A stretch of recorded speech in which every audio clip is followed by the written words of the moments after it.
কোটা নিয়ে আদালতের সিদ্ধান্তকে সম্মান জানালেও আন্দোলন থেকে পিছু হটছে না আন্দোলনরত শিক্ষার্থীরা। কমিশন গঠন করে কোটা সংস্কারের স্থায়ী সমাধান না হওয়া পর্যন্ত রাজপথে থাকার ঘোষণা দিয়েছেন তারা। রাজধানী সহ সারা দেশে চলমান বাংলা ব্লকেট কর্মসূচি অব্যাহত রাখার ঘোষণা দিয়েছেন শিক্ষার্থীরা। বৈষম্য বিরোধী ছাত্র আন্দোলনের অন্যতম সমন্বয়ক নাহিদ ইসলাম জানান, আদালতের আদেশে স্থায়ী সমাধানের কোনো কথা নেই, তাই সরকারের নির্বাহী বিভাগকে দাবি বাস্তবায়নের উদ্যোগ নিতে হবে। এদিকে বেলা 11টার পর রাজধানীর শাহবাগ, গুলিস্তান, পল্টন, সায়েন্স ল্যাব, মহাখালী ও আগারগাঁও সহ বিভিন্ন এলাকায় সড়কে যানবাহন চলাচল বন্ধ করে ব্লকেড তৈরি করেছে শিক্ষার্থীরা।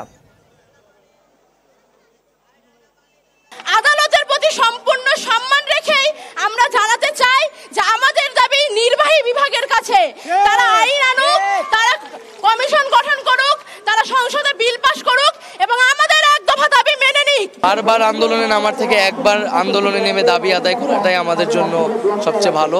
30 দিন পর যদি রায়টা আবার ফিরে আসে তাহলে কিন্তু আমাদের আবার নামতে হবে। ফলত আদালতের ভিতরে যেটা হচ্ছে এটা আসলে এটা চূড়ান্ত সমাধান দিতে পারবে না।